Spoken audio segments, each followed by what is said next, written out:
Welcome to PSY 3200, Counseling Theories and Techniques, Week 6.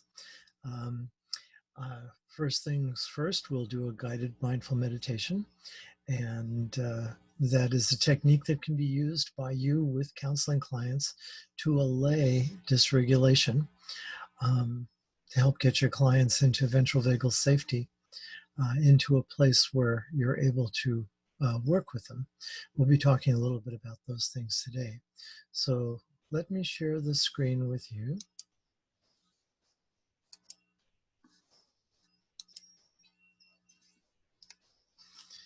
And get a breath pacer going.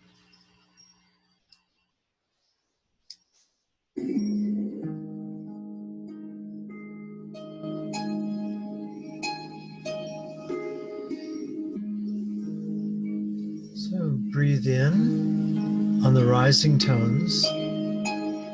Breathe out on the falling tones. I prefer to breathe in through my nose because it moisturizes the breath, and to breathe out through my mouth because I can purse my lips and make a little sound that can serve as a distraction. But either nose or mouth works. It's important not to breathe too deeply because you might become hyperventilated, and that's counterproductive.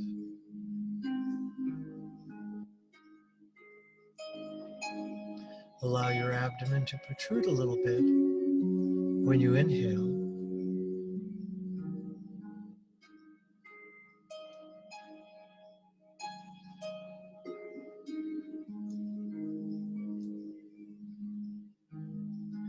That opens your diaphragm, allowing a better tidal exchange of gases with the atmosphere.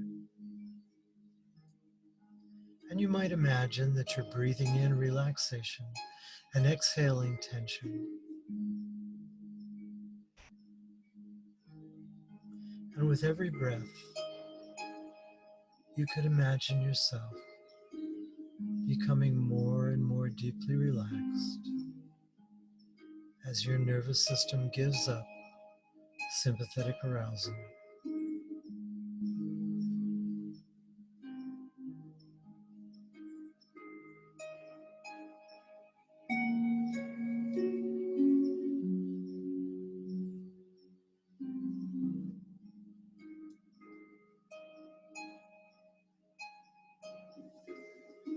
I invite you to remember a place and a time when you felt safe and secure. And in this place of safety and security, you might allow yourself to imagine all of the things that made this place what it was. Recall any sounds that you might have been able to hear, and try to recreate those sounds in your mind as if you were listening to them now.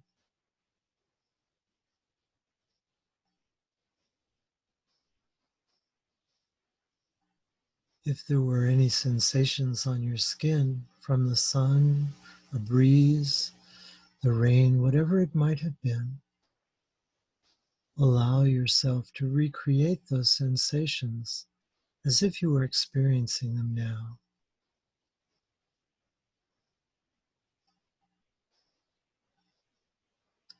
Perhaps there were some aromas or smells, and if there were, try to recreate those in your mind as if you could sense them right now.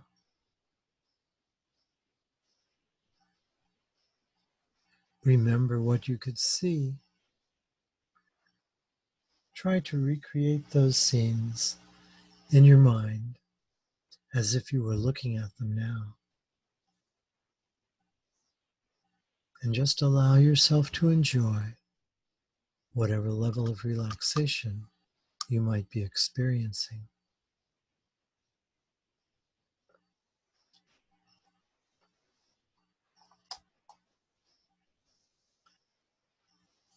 Changing the scene, imagine that you can see a staircase before you, going up or down, whichever you'd like. And in a moment, we'll ascend or descend that staircase of 10 steps, counting backwards, to arrive at the entrance of a library. And so, descending or ascending those stairs, 10, 9, feeling more relaxed with every step, 8, 7, deeper and deeper, 5, more relaxed, 3, 2, 1. Imagine yourself to be outside the entrance to a library. And through the open door, across the room, you can see a fireplace. And entering the library, you notice the smell of wood-burning smoke. Drawing closer to the fire, you may sense the warmth. You might see shadow and colors being cast around the room by the flames as they dance over the wood. You might hear a crackle as the wood is consumed, and perhaps you notice an ember rising with the smoke to dissipate into the universe. And in whatever way you can in your imagination, make yourself comfortable in front of the fireplace, standing, sitting, reclining, whatever is comfortable for you. And as you notice the flames dancing over the wood, changing colors, sensing the aroma of wood-burning smoke, hearing the crackle as the wood is consumed, watching an ember glowing and dying, dissipating into the universe with the smoke. You might allow the smoke to be a metaphor for tension leaving your body, and just to relax and enjoy whatever level of relaxation you're experiencing.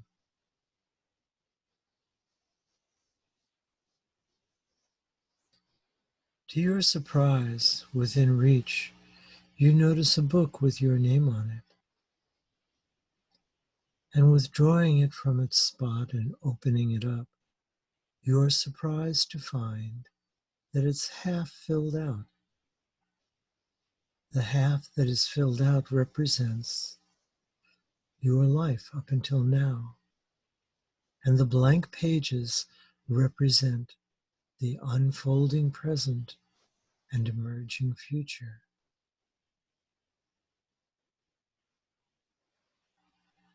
Allow yourself to think of a goal that you have, one specific goal, and imagine how you'll feel when you accomplish that goal.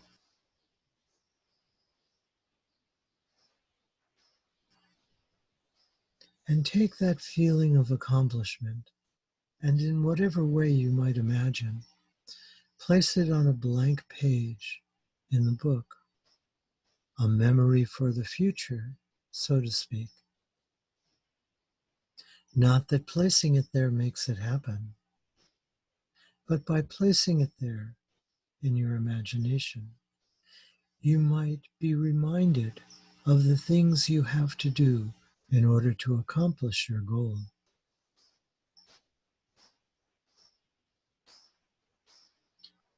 And closing the book and placing it back in its place,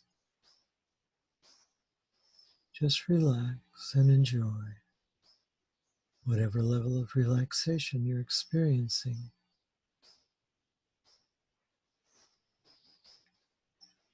In a moment, I'm going to count backwards from 5. And when I do, you might take a deep breath and exhale slowly. You might imagine that you're floating slightly above wherever you are and drifting back to your place. So taking a deep breath and exhaling slowly. 5, feeling good, feeling refreshed. 4, ready to take on whatever challenges present themselves. 3, feeling confident, capable, ready to do whatever it takes. 2, eyes opening. 1.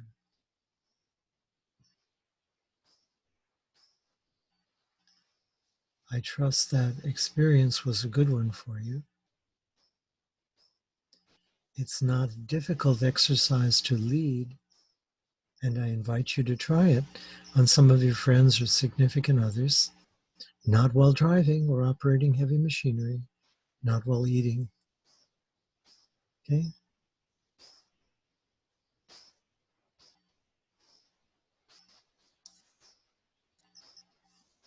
Now I've got a video with Stephen Porges in week 6 in Sakai, and I would like you to watch that video on your own time and record 3 things that you'd like to remember in the text box in Sakai. I like that little dog there with those ears, as if to say, I'm all ears. Now, imagine yourself being brokenhearted and your loved ones left you, and you're talking to a counselor, who's me, and I'm doing some wrong things. If you were observing this, you might note how you think you're feeling throughout this experience. So imagine you're brokenhearted. Wow, that must be a bummer. Sorry, yeah, wow.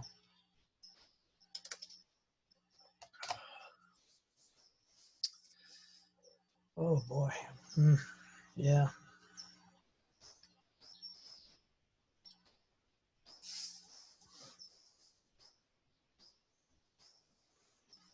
Okay, now just for a minute, imagine how my gaze aversion, looking in other places, folding my arms, taking a drink, not paying attention to you directly, would make you feel. Just think about that for a moment. You might try this the next time you have an opportunity with a friend or a significant other. Just have them talk to you and tell them you're going to try a little experiment. And as they start to talk to you for about 30 seconds, just look away. Look somewhere else. Anywhere but at them. And then for another 30 seconds, return your gaze to them and attend to them, maybe leaning in, maybe using some gestures as you're talking, and just ask them how it felt when you were looking away, gaze aversion, and how it felt when your attention returned to them. Okay? Your clients will feel similar things. So try that little experiment with a friend or a significant other, and let me know how it feels in the text box, okay, during gaze aversion, and then return to shared eye contact.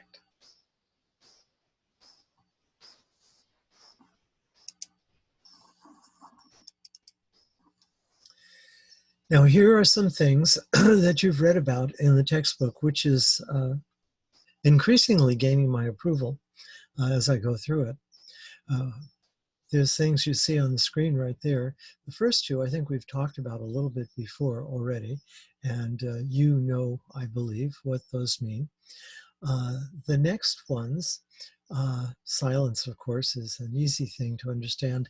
It is often helpful not to say anything in therapy. It invites the client to continue talking about what he was talking about before, as long as you're paying attention. Now, minimal verbal activity, that's just a code for, uh-huh, okay, yes, I understand, okay, yeah. In other words, they're very short little verbal phrases or sounds to let your client know that you're listening to him, that you're still here and you're attending. Paraphrase is something that you don't want to be a parrot phrase. You want to be a paraphrase, which means that you reword what they said. Now try rewording what I'm about to say, okay? When I woke up this morning, I found out that the car was gone. My spouse wasn't in the house, and there was a note on the kitchen counter. She'd left me. Now you try paraphrasing that back, just on your own. I know we're not really conversing right here. You're just watching a recording of me, but give it a shot. Remember, you don't want to use exactly the same words. You want to demonstrate that you have been listening and that you can at least give back the cognitive content. Now, in reality, you're going to want to give back cognitive reflection and emotional reflection at the same time, what Cosolino calls cogmotion. But anyway, if you said something like this in response to what I said, you'd be on track. Here we go. Oh boy. As you got up and moved around the house, you noticed your vehicle had left. You discovered a note on the kitchen counter that your wife had left. That's saying it without a phrase, without emotional stuff. And gosh, I almost parroted it. But what you want to do is try to rephrase it in ways that demonstrate that you heard what your client said. You don't want to parrot it, okay? And of course, in the reality, although this particular chapter talked about reflecting cognitive content, the next one will talk about affect. You almost always want to rephrase or to reflectively listen with cognitive and affective content at the same time. Sometimes you might want to make a direct question, but not too often. And the question should relate to something the client said. Okay. A question in response to that might have been, I'm not quite sure what a good question would be right at the moment. But there's a great page in your book that has several of these things. And you could say something as simple as, how did you feel about that? Of course, you're getting into the realm of affect. Okay, summarization is when you have spoken with your client, you have conversed, had an interview with your client for several minutes, and now you will summarize everything that you said. It shows that you've really been paying attention. And in reality, you want to do that summary with affect. So you could try some of these things on the people around you. Try paraphrasing, cognitive and affective, reflective listening. After you've talked for a few minutes, you might try giving a summary of everything that was said.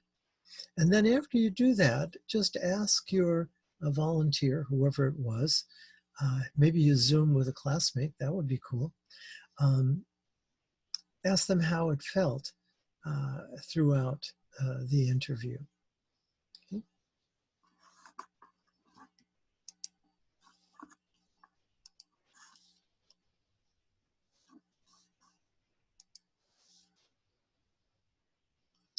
And here we have quick review of polyvagal theory. And you can see this neat diagram here that goes down to the green, yellow, and red areas, the traffic light analogy to Stephen Porges' biobehavioral states.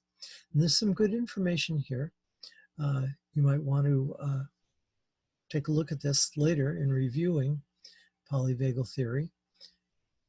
It's very utilitarian stuff. Now, we're going to do a quick review of a co-creation of narrative, and we're going to follow that with some information about calming dysregulation. The co-creation of narrative paper was due. I believe it was due today. Take a look in Sakai and see. And you have one coming up on calming dysregulation and also one on optimal level of stress. But let's take a look now at co-creation of narrative. Freud, now I know this picture is from Therapy for a Vampire or something like that, but in psychoanalytic therapy, the therapist sits behind the client who's reclining on the sofa. The idea is that the therapist does not want to add anything to the client's line of thought. In this case, the attention is solely on the client, and techniques that they use to help discover what the unconscious might be hiding, that might help them repair what's going on in their life, are dreams, dream analysis, and free association. It's amazing that now we do the same thing in therapy. We attempt to co-create an historical biographical narrative, as you can see there. And sometimes you can't figure out exactly what happened, but you can come up with a plausible explanation. So when you do this with your client, you're helping them to find out what's going on in their memory, what's going on in their bodily memory, their unconscious, that might be affecting them in the present. And when you can actually put a narrative to the kind of circumstances that led to the client's distress, often it enables them to allay any arousal or any triggering that they might feel when something reminds them of that situation. A sample of a narrative might be, in my own situation, if I'm relating to someone, and most of the time psychological difficulties appear when you're relating with somebody, especially when it's somebody who's expected to give you nurture, okay, a significant other or a friend. So here's one that I might make up about a situation that's I've shared with you before. Oh my, I know this feeling of anxiety that I have right now is out of sync with the circumstances. I know I'm safe right here. I have nothing to fear from this individual. This is something from my past, and most likely it has to do with my father and how he either threatened me and I had to either feel obsequious, meaning I would kowtow, or I would make myself feel superior because I was so much more intelligent, at least I thought so, than he. Okay, end of narrative. That narrative might, the triggering might arise when I was dealing with a male who reminded me of my father, and the anxiety that I was feeling out of sync with the situation might be allayed by a narrative like that I could develop with a therapist. The amazing thing is that Freud said this stuff in the 1890s, and Cosolino is not the only one who recommends co-creating a historical narrative. Other therapies approach it in the same manner. So it's by no means exclusive to Cosolino. Now, I've mentioned Dan Siegel's window of tolerance, and so I've made a little diagram here with some little pictures to illustrate things. To place Dan Siegel's window of tolerance in reference to polyvagal theory. So here you have a woman who's hysterically crying, and you can see that she's likely on a sympathetic nervous system overdrive. She's enraged, freaking out, you might say. It's not possible to work with somebody who's in that state. That's referred to as hyperdysregulation. Now, down on the bottom, you see somebody who's not showing any affect at all. And sometimes you will find this in forensic population or in people who have been abandoned by someone who was supposed to give them nurture. And they are likely, in terms of biobehavioral state, to be in dorsal vagal collapse. Now, where do you want your client to be? Well, you want them to be in ventral vagal safety, and that would be somewhere between hyperdysregulation and hypodysregulation. Ventral vagal safety is when a client can trust the therapist and allow themselves to be vulnerable to the therapist. So you should be able to put Dan Siegel's window of tolerance into perspective with polyvagal theory. So I would like you to just make a few comments about that in the text box, and I'll remind you to do that in the assignment that I'll send out to you. Okay, so what do we do if your client is hyperdysregulated?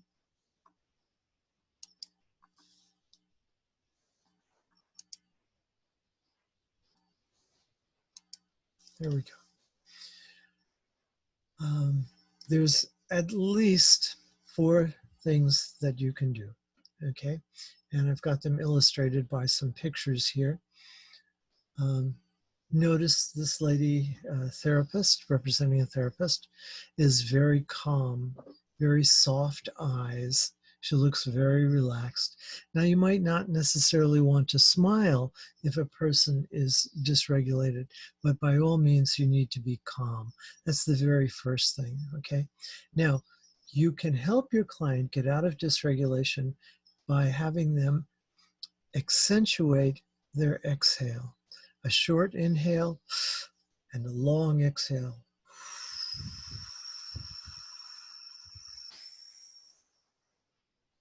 Illustrated by the girl blowing on those dandelion flowers right there. Lengthening the exhale lowers heart rate, and sometimes it's enough to get people out of some dysregulation, especially if they're not hyper dysregulated. And then another thing right here, this up and down line represents resonant breathing. And resonant breathing with about a 5 or a 5.5 second inhale and a 5 or a 5.5 second exhale with a pacer can serve to lower sympathetic nervous system arousal quite well. So this is another strategy you can use. And something else, I'd recommend that you purchase an oximeter that simply measures blood oxygen saturation, but more importantly for our purposes, pulse, okay? And when a person is hyper-dysregulated, they're likely to be, their heart's beating like a rabbit, probably 110, 113 or more. And it's interesting to be able to put one of these on a client's finger and just allow them to look at it. And then as they exhale or do resonant breathing, how that heart rate goes down. So this oximeter, the oximeter gives them a little bit of biofeedback about what's something that's going on inside their nervous system. Okay. So you have 4 things that you can do to calm someone who's on the sympathetic nervous system arousal side that you want to get into ventral vagal safety. First is maintain your own calm. This is done by facial expression, especially the muscles around the eyes, and face. Prosody of voice, that's the song of your voice, okay? Gesture, which I don't seem to be able to stop doing. And also orientation in space to your client. Not too close, not too far, not directly facing them. Better at about a 45-degree angle, speaking into their left ear, okay? Of course, all the sound doesn't go just in the left ear. It's processed through the right ear as well, but much of it goes through the left, and you might as well take advantage of the fact that the corpus callosum switches input in the brain to the other side. So if it comes in on the left, it's processed on the right. And therapy is right-brained activity. And lastly, calm demeanor, facial expression, prosody of voice, gesture, orientation in space, culturally appropriate distance, culturally appropriate eye contact. All of those things help to calm a person. You might call that entraining a person's state of mind to your own state of mind. Okay, entrainment simply means to get someone to follow. And what you're trying to do is get their state of mind to be entrained to your state of mind. And that's why you have to go into a session without any sympathetic nervous system arousal. And a great thing to do before a session is 5 minutes of resonant breathing. Lengthen the exhale, suggest that to your client. The emphasis nowadays, you hear people saying, take a deep breath. It's actually counterproductive. Taking a deep breath increases your heart rate. It's the lengthening of the exhale that is therapeutically effective in lowering heart rate. That's a physiological fact. And then, of course, resonant breathing, 5.5 seconds in, 5.5 seconds out. Try this yourself. If you don't have a pacer, please download one. You could just simply go to the App Store and plug in Breath Pacer and download an app, maybe $1.99. Some are free. And choose an app that allows you to regulate the inhale and exhale. You want the inhale and the exhale to be the same 50-50. You want them to be exactly the same. 5.5 in, 5.5 out, or 5 in, 5 out. You don't need to set a hold. The hold comes naturally in between the two. And remember, in resonant breathing, it's timing that makes the difference, more so than depth of breath. So when you do it with a client, you encourage them to belly breathe, allow their abdomen to protrude, but not to breathe too deeply because they might hyperventilate. Okay, resonant breathing. And the last thing you can do is, get yourself an oximeter. It's really neat to be able to monitor a client's heart rate. And it's also good for them to get the feedback that when they calm down, they see that heart rate go down into the 70s or lower. And it's good feedback for them, and it's easy for you to see when they're dysregulated.